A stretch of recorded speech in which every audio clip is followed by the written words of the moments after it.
ಮನ್ಸನ ಜೀವ ನೀ ನುಡಿಸಿ ಆಡಕ ಢಮರು ಆಗ್ಯಾವ.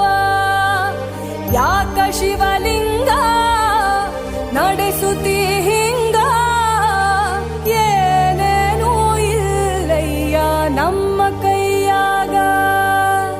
ಎಡವಿಸಿ ತಾಳ ಉರುಳಿಸಿ ದಾಳ ನಡೆಸಿದಿ